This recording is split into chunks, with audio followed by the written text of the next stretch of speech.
Pessoal, tudo bem? Meu nome é Álvaro e não se esqueçam, vamos estudar Jung. Bom, pessoal, essa é a aula 3 do minicurso O Confronto e a Integração da Sombra. Bom, eu no vídeo de anúncio e também na aula 1, eu falei um pouco sobre o surgimento da sombra em oposição à persona, à máscara social, ao invólucro do ego, que também é um arquétipo, mas é um recorte da psique objetiva. Ou seja, é como se é, nós pudéssemos fazer um recorte, né, um segmento da representação coletiva da psique objetiva na cultura e na sociedade e vestirmos esse recorte, né? Muitas vezes somos possuídos pela persona, é a forma como a sociedade nos vê, geralmente representando um papel social, de médico, advogado, jornalista, né? É, político, veterinário, psicólogo, professor, né? E geralmente a sombra vai se formar em oposição à forma como nós nos reconhecemos socialmente, ou seja, aquela parte não integrada por definição e rejeitada pela nossa consciência, né? Mas justamente por ser rejeitada e por ser, ou seja, a sombra, por ser um padrão arquetípico inconsciente, se torna aquilo que nós somos desde um ponto de vista do inconsciente. Tá?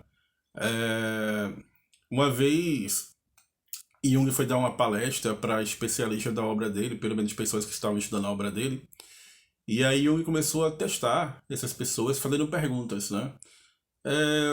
O que é self, né? Como é que a gente pode fazer para testar os complexos, né? O que é a sombra?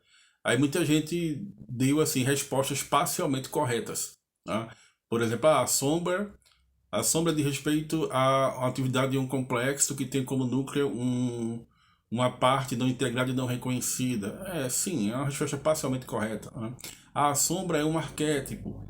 Sim, também é uma resposta parcialmente correta. Mas o Jung falou, olha, tem uma coisa aí que vocês estão esquecendo de dizer. O que? A sombra é todo o inconsciente. Todo o inconsciente é a sombra. Porque tudo aquilo que não está consciente, ou seja, tudo aquilo que não passa pela consciência e não é reconhecido pelo ego, se torna sombreado, se torna indiferenciado. É uma vasta matéria-prima, uma vasta prima matéria, ou matéria-prima, uma massa confusa, como diria os alquimistas, indiferenciados. E é justamente a análise em Jung, por ser um confronto com as imagens do inconsciente, ou seja, por estar o sujeito da análise junguiana enxergando as imagens arquetípicas cara a cara, face a face, tá, gente? O confronto não quer dizer que você vai brigar consigo mesmo ou brigar com seus próprios padrões psíquicos. Quer dizer, às vezes vai, né?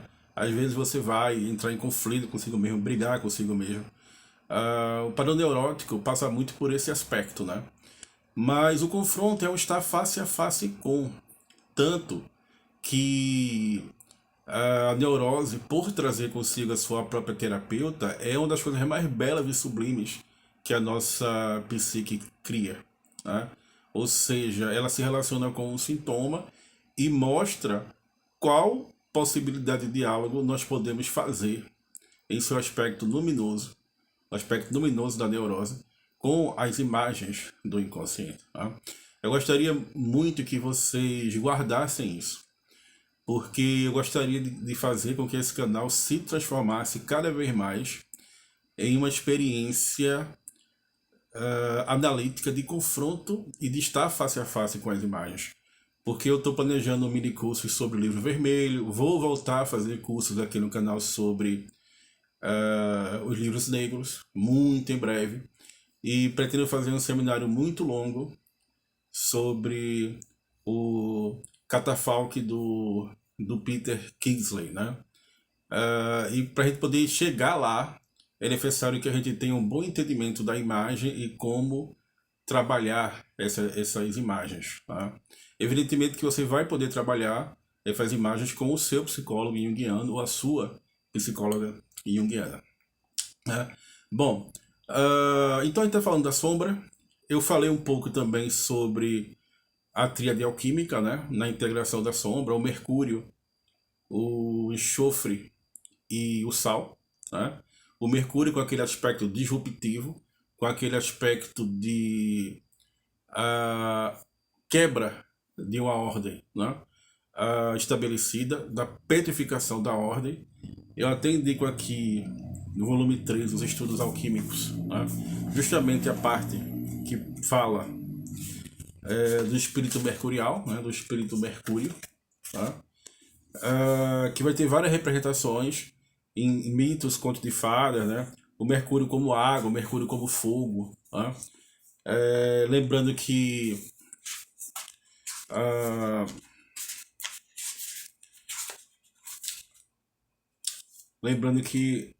a primeira parte desse volume eu já fiz aqui no canal um mini curso inteiro só sobre a primeira parte desse volume, do Estudos Alquímicos, que corresponde justamente ao Segredo da Flor de Ouro, que por sinal é um dos mini cursos mais acessados aqui do canal. Tá? E esse Mercúrio vai ter várias representações possíveis, né? Entre elas, o Trickster, por exemplo.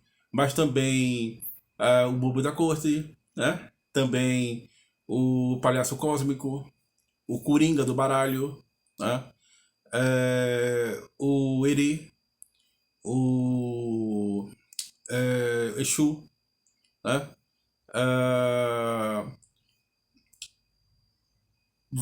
Várias possibilidades de representação. A criança divina. A criança divina, de certo modo, também é, né? Uma imagem arquetípica mercurial. Por quê? Porque ela vem propor uma nova ordem ao mundo. Né? Por que tu tá falando em ordem, Álvaro? Porque, veja, o nosso adoecimento, muitas vezes, diz respeito a um processo de petrificação do nosso ser, né? De enrijecimento do nosso ser. Adoecimento, muitas vezes, diz respeito à rigidez. E sempre que no cosmos da nossa psique, da nossa mente,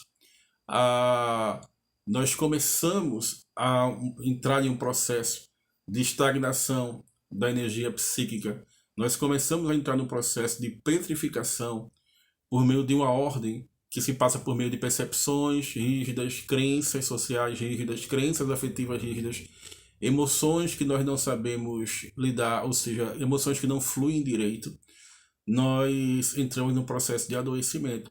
E aí surge a figura do trickster, a figura que é uma personificação do espírito mercurial, que por si só é uma personificação da sombra no momento em que ela começa a se tornar consciente, quebrando a rigidez e propondo desafios a essa rigidez para a tentativa de criação de uma nova ordem, de um processo de transformação. O desafio, quando é aceito, a consciência evolui. Tá? Eu vou citar alguns sonhos ainda nesse curso. Por exemplo, um sonho que eu sempre cito aqui no canal, já citei várias vezes, foi que poucos dias antes de eu começar a atender como psicólogo junguiano, eu estava fazendo várias listas, né, de arquétipos. O velho sábio, a sombra, o ego, o self. Eu falei, estudando assim, né? E aí eu tive um sonho poucos dias antes de eu começar a atender, antes do meu primeiro atendimento. Foi o sonho, talvez o sonho mais decisivo da minha jornada de analista ou de terapeuta, né? Que eu entrava no quarto todo escuro. Aí você vê o aspecto do nigredo, né? Um aspecto sombrio, todo escuro. Havia uma mesa, havia cartas em cima da mesa. E essas cartas representavam arquétipos. E eu começava a reconhecer arquétipos nessas cartas. Mas quando eu pegava essas cartas para começar a tentar decorá-las, elas voltavam para a mesa e começavam a se embaralhar. Aí eu pegava novamente, tentava enxergar as cartas, tentava decorá-las, tentava reconhecer aquelas imagens. As cartas se embaralhavam espontaneamente. Isso é um aspecto mercurial, isso é o trickster. Você imagina o trickster embaralhando as cartas, né?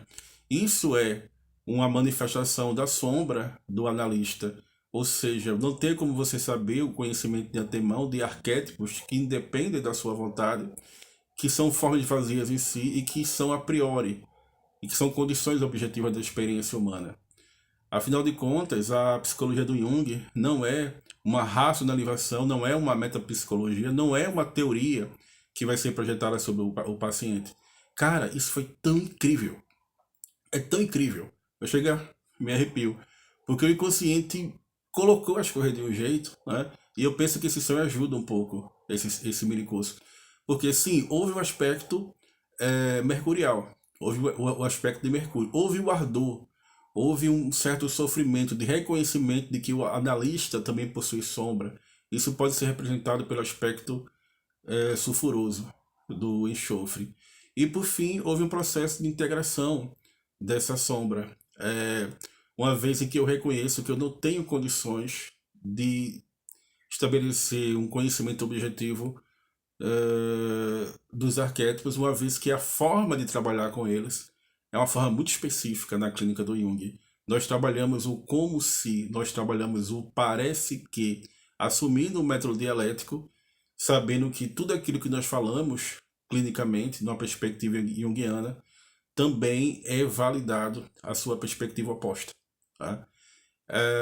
E a perspectiva oposta geralmente vai ser dada num aspecto mercurial, quebrando essa rigidez, quebrando essa ordem, muitas vezes nos sonhos e sintomas do paciente. Ou seja, a própria neurose do paciente, o seu adoecimento, o seu aspecto luminoso, vai iluminar a sombra do analista. Isso é uma das coisas mais incríveis que existe na psicologia do Jung. Tá?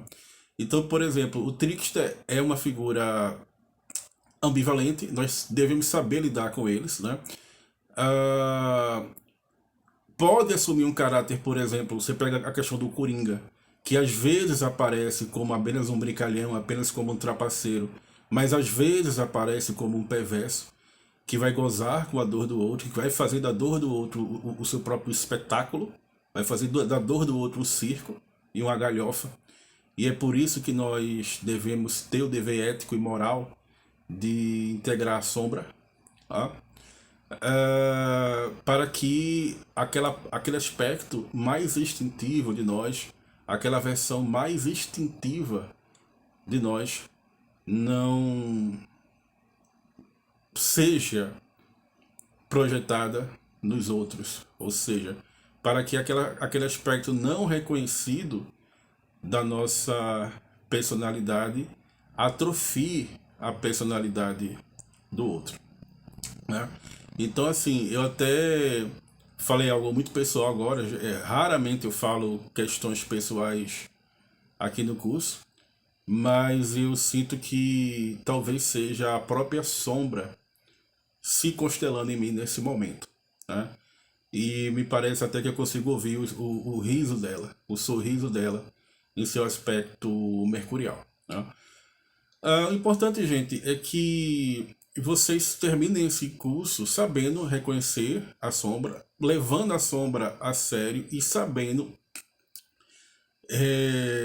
de um ponto de vista ético-moral, né, se relacionar com as imagens do inconsciente, integrando essas imagens, tá? E aí eu apresentei para vocês a linguagem alquímica, justamente na tríade alquímica.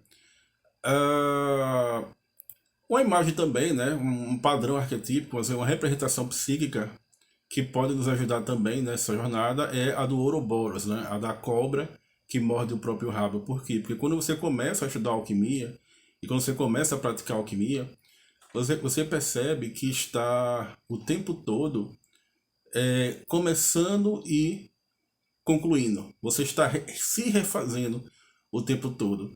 A gente pensa muito linearmente, né? A Nigredo, a Rubedo, a Citrinitas, né? a, a gente pensa linearmente. A Nigredo, a Albedo, a Citrinitas e a Rubedo, né? A gente pensa esses quatro aspectos do desenvolvimento alquímico em linha reta, né? Ou seja, a Nigredo, a Albedo, a Citrinitas e a Rubedo. Mas o tempo todo está acontecendo Nigredo, o tempo todo está acontecendo Albedo, o tempo todo está acontecendo o amadurecimento das tendinites, o tempo todo nós estamos a nossa psique está tentando produzir a pedra filosofal, a pedra mercurial.